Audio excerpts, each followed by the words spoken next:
know the why human trafficking work is needed? To fight for the freedom of modern-day slaves. But love, passion, commitment isn't all you need to be an effective and successful anti-trafficking advocate. Learn the how. I'm Dr. Celia Williamson, Director of the Human Trafficking and Social Justice Institute at the University of Toledo. Welcome to the Emancipation Nation podcast, where I'll provide you with the latest and best methods, policy, and practice discussed by experienced experts in the field so that you can cut through the noise, save time, and be about the work of saving lives. Welcome to the Emancipation Nation. I'm Dr. Celia Williamson, and this is episode 143. Today, we have Tony Talbot here. He's the Director of Advocacy of the Human Rights Center at the University of Dayton. It's a very cool center. He is also co-founder and director of Abolition Ohio, the Miami Valley Anti-Trafficking Coalition. He also lectures in human rights and political sciences and sustainability. He serves on the Ohio Attorney General's Human Trafficking Commission and researches in rights on Southeast Asia, nationalism, human rights, and human trafficking. He's originally from Dayton, and he joined the military and served for about 13 years in both the Army National Guard and the U.S. Navy. He's traveled extensively through Western Pacific and the Indian Ocean regions, including like Asia, Australia, Africa. And after he finished his tour of duty, he got a BA in history and government from Columbia. And then he left to attend graduate school. So he earned a master's degree in international affairs from the Ohio University, and he studied for his PhD in political science at Arizona State. So he believes the keys to defeating human trafficking are building strong partnerships and combining analytical rigor with passionate advocacy. So I'm so glad you're here, Tony. We've worked together for several years, so it's good to finally have you on the show. Great. Thank you so much, Celia. Yeah, it's a real honor to be here. I've been, you're one of the real leaders on anti-trafficking work across the state and across the country. And I've always enjoyed the conference, and I've always enjoyed working with the Institute and over the years. I'm really happy to be here. Yeah, as are you, one of the experts. You always seem to tackle the difficult topics, like where everybody's running in one direction in the human trafficking field. You usually find where's that gap? Where's that space where we need information, but nobody seems to be going in that space because it's really hard. So, and so you've been doing some work on illicit massage parlors. So that's really what I want to focus on because that's so interesting. So tell me how you got started and what this project is about. Sure, thanks. Well, illicit massage parlors, erotic spas, Asian massage parlors, known by a lot of different terminology, are actually the number one or number two venue for sex trafficking in the U.S. and in Ohio. Oh, wow. Most of the research shows there's over 10,000 of these things operating at any time across the country. We identified about 300 operating in Ohio across the country, and it's easy to find them because they all advertise online really pretty openly. There's just a few little sort of code words or images that you look for, but they're basically like sexually oriented massage parlors. So folks, almost always men, of course, go in, get a massage, and then that's for us usually a pretty low fee, $50, $100, and then they pay a tip for a commercial sex act at the end, which could be oral sex, could be masturbation, could be whatever, and then that tip goes to the victim worker who's working there. And so these places are commercial sex venues. Commercial sexual exploitation takes place, but also since some of the workers are compelled or coerced to provide the massage and to be there in the first place, it also is forced labor or labor trafficking. So it's one of those few venues that we have that's really both labor exploitation and commercial sexual exploitation. Oh, wow. So how did you even get into this? And how'd you start? We started noticing, like I said, we looked at the data from the National Human Trafficking Hotline from Polaris, and we started realizing that massage was always in, I mean, starting, I think around 2017, it was in the top 5 venues for the calls from victims that they were getting. At the same time, we were really looking at the intersection, had been looking at the intersection of race and trafficking quite a bit. And I remember early on in our work, we always talked about human trafficking being a equal opportunity exploiter. And we really sort of struck with that, started with that because we were contrasting it with historical slavery. But then as we started to understand it a little bit more, we realized, unfortunately, like everything else, it's not really equal. Marginalized groups, people of color, are more subject to this exploitation, are more likely to be charged with trafficking, or more likely to be victimized than white people. And so we were thinking about race. We're noticing the massage parlor as, being a high frequency location. And we started working and interacting with a great organization out of Columbus called Asian American Community Services, and some of their advocates and researchers. And we had a few meetings, and it all started coming together. And then Polaris released a big report, HIRIC Research, which is another big national sort of think tank working on this issue, started releasing a lot of research. And we said, well, let's see if there's anything, what's going on in Ohio, because we know it's an issue, but there's nothing that's really talked about this issue specifically in Ohio. And that started all the work. And then COVID hit. So then we had to that gave us the opportunity, I guess, to spend some more time on the research, and also to look at the impact of COVID on some of the exploitation that was taking place at the IMBs, illicit massage businesses. Yeah. So it all sort of came together like that. And we're trying to provide really applied, practical research that can help law enforcement, that can help policymakers, and can help community advocates all across the state. Well, how'd you do the research, and then, what'd you find? Yeah, most of it was done, I guess, let's call it virtually. These places all advertise online. So we were able to go to some of the big commercial sex websites and start looking for ads in Ohio for these types of establishments. We also then started looking at what is the current policy response and what would make a really effective policy response at the local level, so at the municipal level.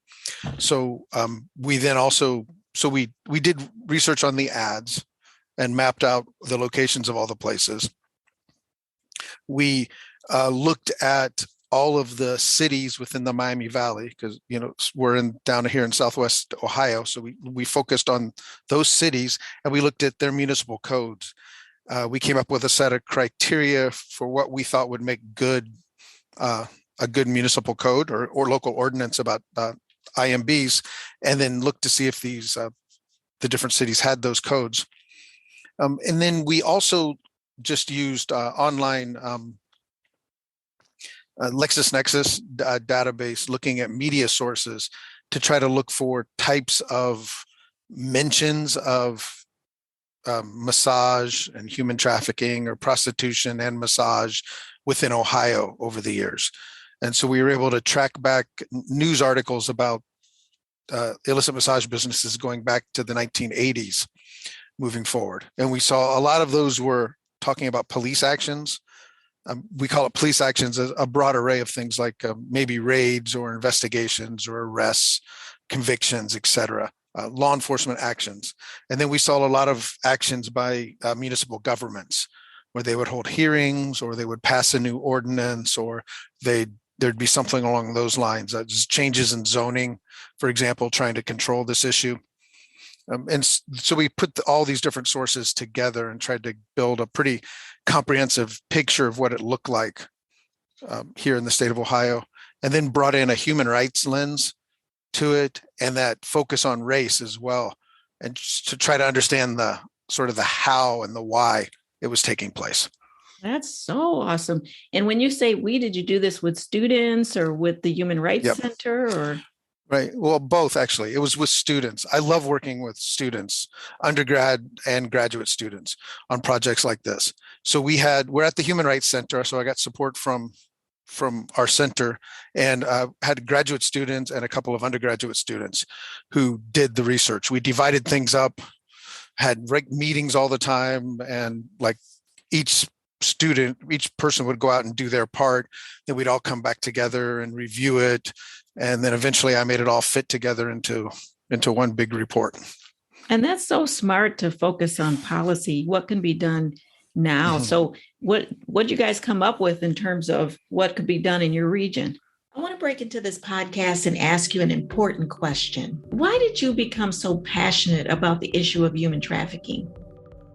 Because you know how precious freedom really is. And you know that if you could offer that to someone else, it would make your life that much richer as well as theirs.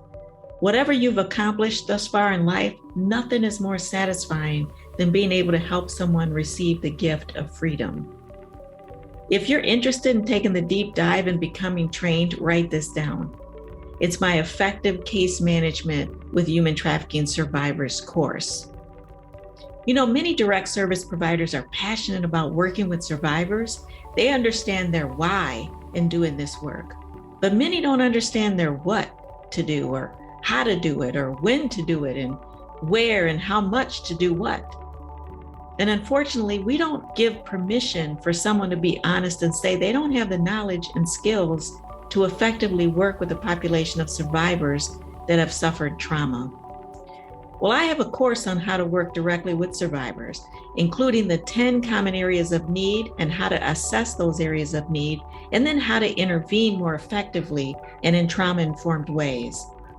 Complete my course, Effective Case Management with Human Trafficking Survivors, at your own pace. I'll walk alongside you as you walk alongside survivors, sharing with you my almost 30 years of experience. If you're interested, you can find my free webinar on my website at celiawilliamson.com. And now on with the podcast. There's a couple of things that should be done and a few things that shouldn't be done, and when it comes specifically to policy. And I think one of the more interesting things to really think about is some cities have really strong ordinances about massage, sort of regulating massage.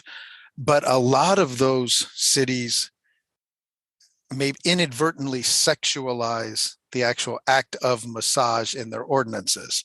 So they include, for example, massage, even licensed massage therapy, under adult-oriented businesses or sexually oriented businesses or adult entertainment type regulations. They regulate what type of clothing massage therapists can wear, what their operating hours are. They restrict the age of workers there, et cetera. And that's the first thing that really jumped out at us. We were interviewing licensed massage therapists, and they were complaining about that.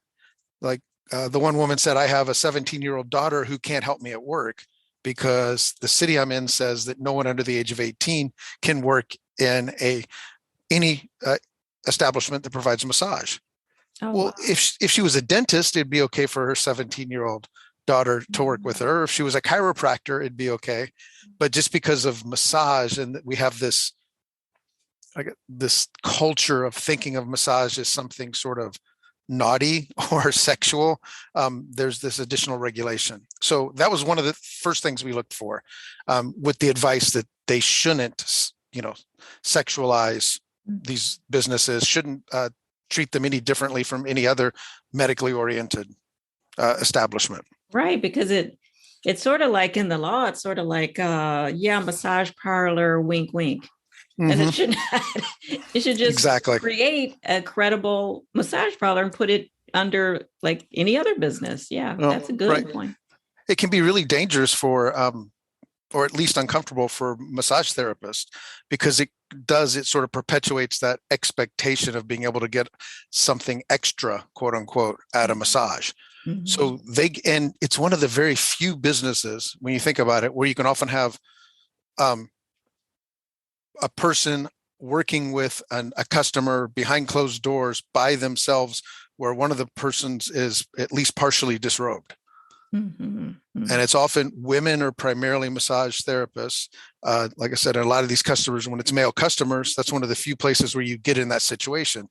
And if the male customer expects some kind of sexual services, no matter what the establishment is, it could be the totally legitimate medical therapeutic massage place, but they get put in that really, scary situation. Exactly. Yeah. And so what are some of the policies that your group would recommend? Some of the simple ones, a lot of them are just common sense. For example, regulation of entrances or operating hours. A legitimate massage establishment does not need to be open at 3 a.m. It does not need to have a back entrance that's hidden from view from the street. It doesn't need to have buzzers in most cases with a camera to buzz people in. So there's simple things like that, regulation of entrances and regulations of operating hours. There's also, we really strongly recommend, and there's legislation pending in the State House right now as well, to require that anyone who is providing massage at an establishment, so as a business, needs to be a licensed massage therapist. Currently in the state of Ohio, as long as you don't say your massage is for medical reasons or therapy, then you don't have to have any type of license or regulation. So anyone literally could start a massage parlor, as long as they don't use the word medical or therapeutic in their advertising. They don't have to have a license. Wow. So that means potentially untrained people are providing massage, but it also gives cover to the illicit massage businesses that are really more interested in the commercial sex side of this. Wow. And so when you were doing your research, did you see predominantly one type of ethnic group that is caught up in this? And if so, who are they? Yeah, over 80% of all illicit massage businesses in the country are actually Chinese operated. Oh, wow. They tend to be owned and operated by Chinese networks, often family, or at least fronted by a family. And most of the victim workers are also Chinese. Second most common are Korean, and then other Asian nationalities, like from Southeast Asia, Thailand, Philippines, etc. Very few are Latino, very few are Caucasian.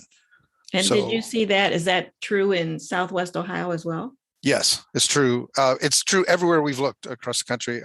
I gave a presentation in Colorado on the same topic, and it was the same there as well.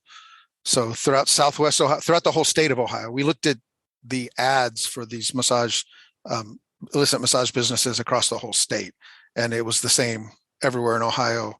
The same thing's been reported nationally, and there's something about it's interesting for the reasons why it's primarily Chinese or Asian women in general that are being victimized at these places. There are stereotypes about Asian women being very submissive and highly sexualized. There are a lot of there's a fetishization of Asian women by a lot of men, especially men with military service or backgrounds in the military. They've traveled to Asia, where they went to commercial sex providers there, and then came back here and sort of expect that same type of treatment when they get back here. And then there's some cultural reasons about isolation based on language, really strong cultural ties to the folks who are providing the jobs. Even if they're exploiting you, there's a lot of you would lose face if you like turn them into the police or complained about it. They gave you an opportunity as one of the women coming here. So even though you're being treated badly, you still owe loyalty to that person. Like you have a debt. And there's also some interesting structural factors in China, especially, that almost force women into these type of roles. China has different retirement ages for men and women, and also different ages on whether you're in an urban area or in a rural area. So a rural woman without advanced education degree in China has to retire by the age of 50. So that's very young. They have a lot of commitment still, children and grandchildren, et cetera. They can't work in China anymore. And then they get contacted by these often criminal networks who say, well, you can give massage in the US, you can make $10,000 in just 6 months, come over on a tourist visa, come back, we'll help you get the visa, you'll go into debt with the networks to set this up in the first place.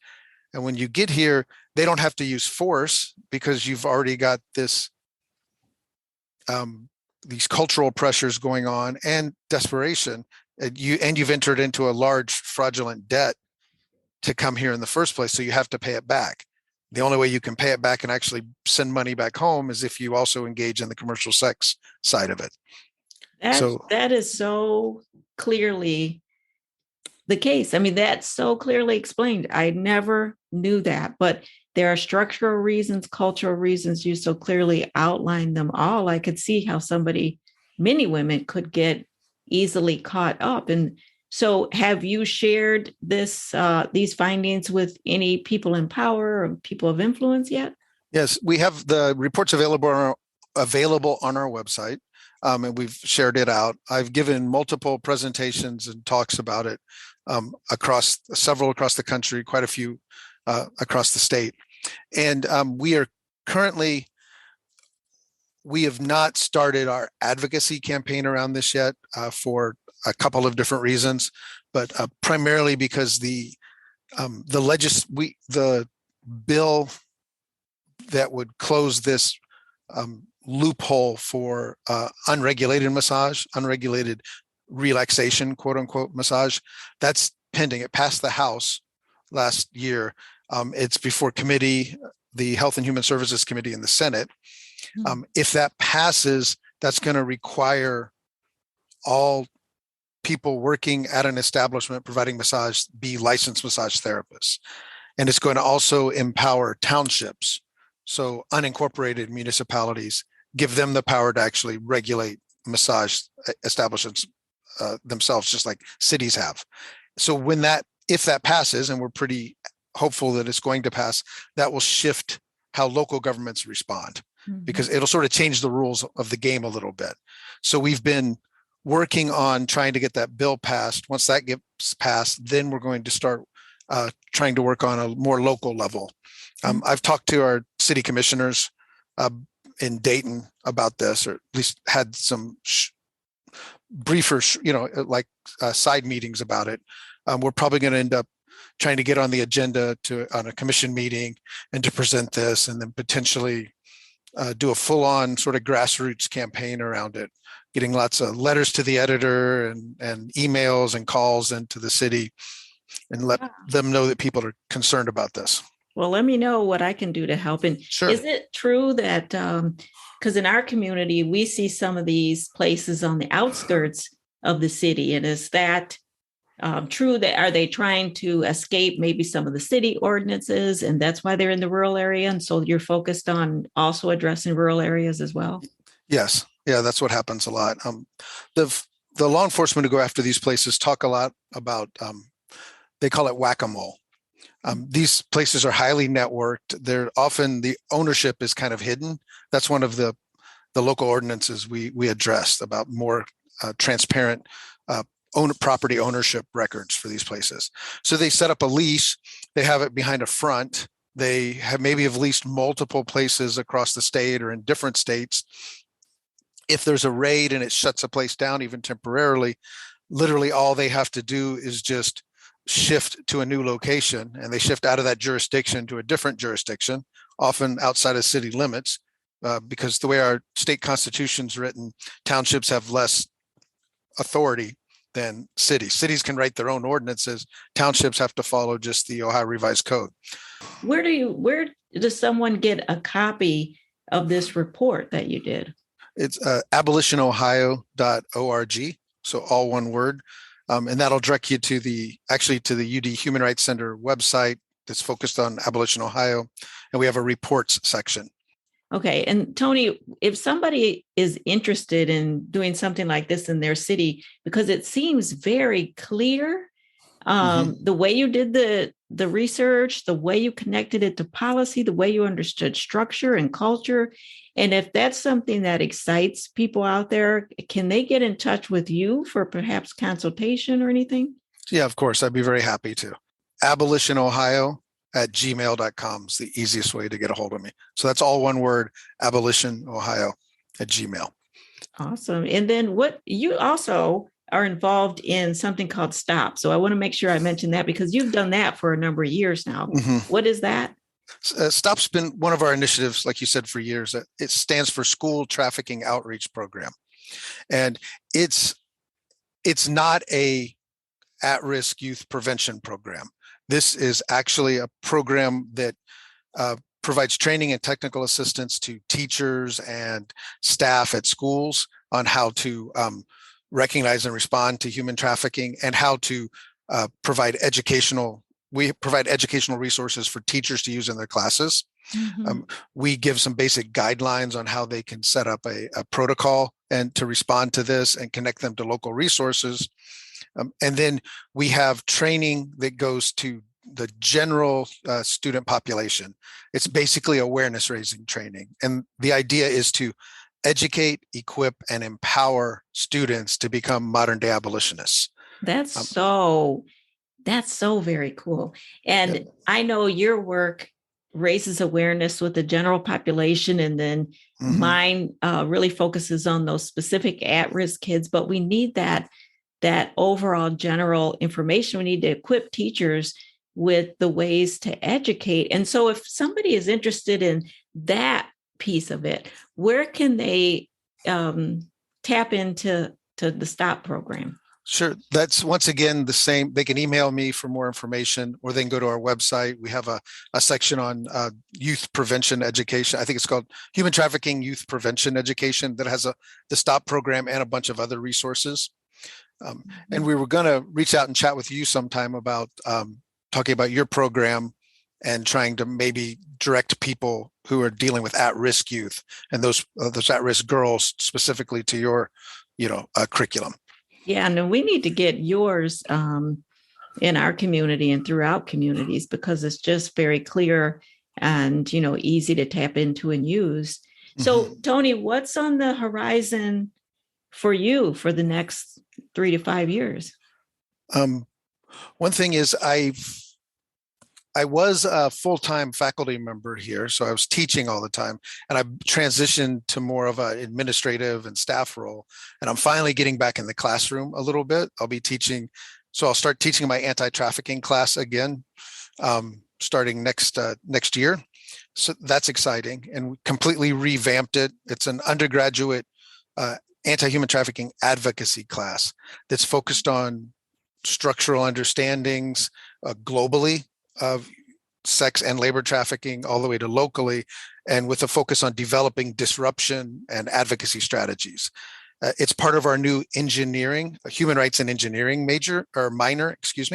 So we'll be bringing engineers into the classroom too, along with all the social science based kids. And it'll be really very interdisciplinary, and I'm looking forward to a lot of lively stuff that way going on. That's going to be very rich. So if somebody is interested in, doing what you do you have any advice that you'd like to offer them? I think for me, and you said it at the beginning, I really do think this is about making connections, with as many different people from as many different perspectives as possible who are interested in this work, finding that passion to do something about it. That's like really engaging your heart, but then bring your head along for the ride as well. And try to figure out what are the systems involved? What are the structures? Why is this happening? How is this happening? And then that's how you can identify those points where you can intervene in the whole process of trafficking and disrupt it. So engage both your heart and your passion, as well as, the reasoning and your intellect. Bring the whole package to the table. And I think that's the best way to do this work. And that's what you do every day. And that's why I respect you highly. And I always, every once in a while, I think to myself, what's Tony doing?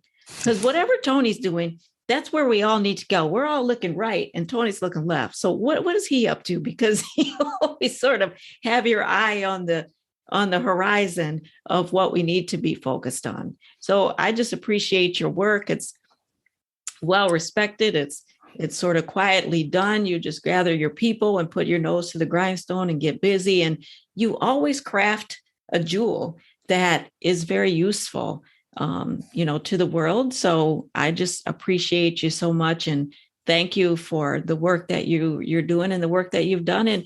And also what many people don't know is your wife also is involved very passionately in doing this work. So what has she been up to lately? Yep. She's really looking at the intersection of, I think, ethical and sustainable purchasing and consumption.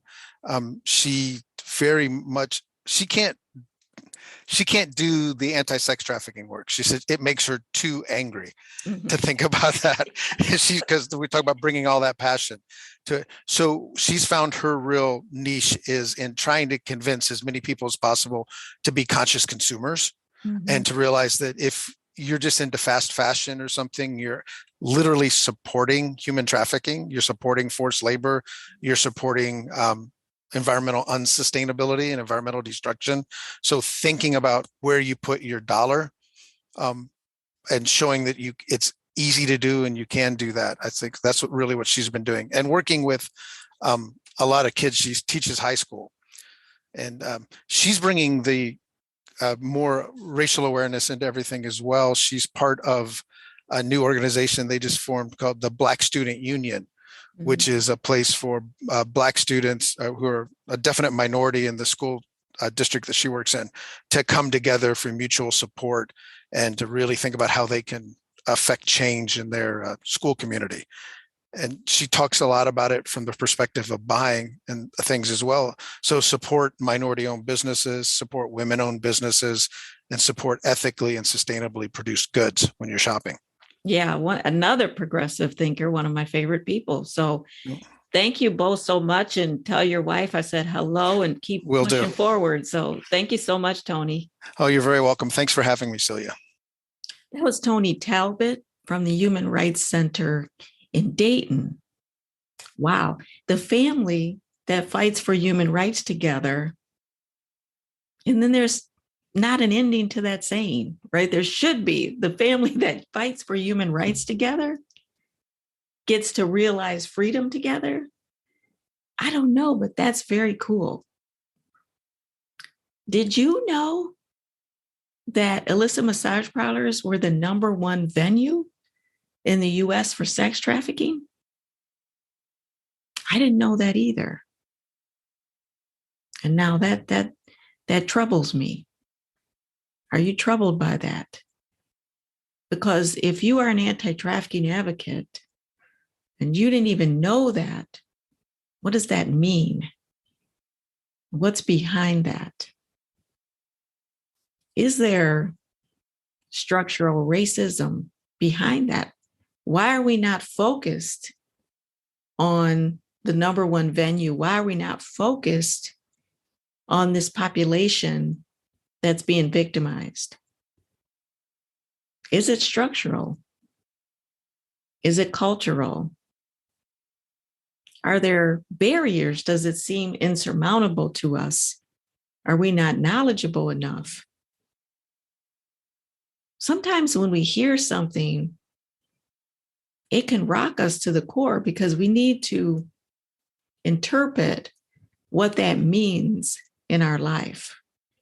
Why are we not raising more awareness about this population, this venue, and this experience? And search yourself and consider all possibilities. Should we be, and should you be, focused on learning more about this topic, raising awareness around this topic, understanding that this is somewhere we need to focus. These are a population of largely women being victimized in a way that we say we care about. We care about stopping this. If you want to learn more about it, download Tony Talbot's report and begin to educate yourself. Begin to become knowledgeable about it. Because the revolution starts in changing the thought.